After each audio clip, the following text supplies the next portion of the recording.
भीतर ही मथुरा काशी है, भीतर ही वृंदावन है। लेकिन वहाँ पहुँचने के लिए हमें एक राम सेतु की आवश्यकता है, एक मार्गदर्शक की आवश्यकता है, जो वहाँ तक पहुँच गया हो और जानता हो कि कौन सा मार्ग है, कैसे हमें जाना है। उसी विधि विधान से हमें वहाँ पर जाना होगा।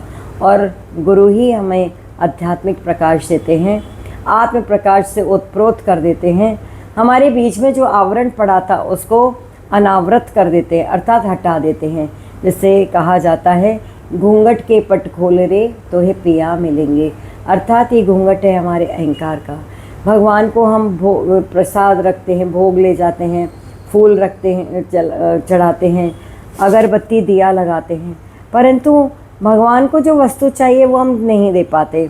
उनको अर्पण कर देना चाहिए अपना मन और बुद्धि और अहंकार, उनके चरणों में रख देना चाहिए।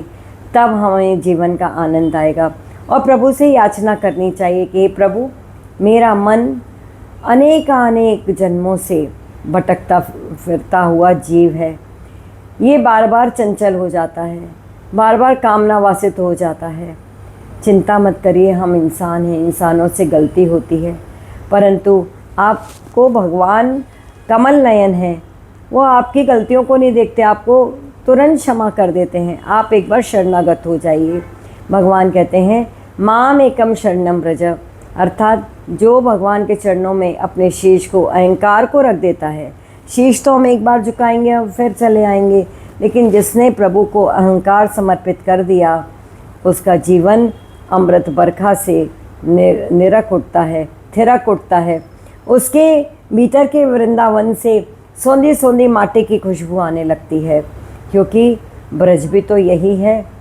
तो भगवान कहाँ है? वो तो मिला मिलाया है। बाकी सारी संसार की वस्तुएं प्राप्त करने के लिए हमें जी तोड़ मेहनत करनी पड़ती है, फिर भी वो हमारी नहीं होती। जिस नोट को आप अपना कहते हो, उसी को आप दुकानदार को दे आते हो और उसके बदले वस्तु ले आते हो, फिर भी आपको सुख शांति नहीं प्राप्त होती। लेकिन भगवान के शरणागत रहने से आपको जो प्राप्त होता है वो शब्दों में कहा नहीं जा सकता, वो अनमोल है। और मीराबाई भी कहती हैं, पायो जी मैंने राम रतन धन पायो। जिसने उस धन को पा लिया वो आज तक धरा पर उसका नाम लिया जाता है, और वही मार्गदर्शक, उनके वचन भी फिर हमें मार्गदर्शन करने लगते हैं। अक्षर ब्रह्म है। भगवान ने स्वयं अपने अधरामृत से आकर हमको इस सत्य का संग करने के लिए प्रेरित किया है।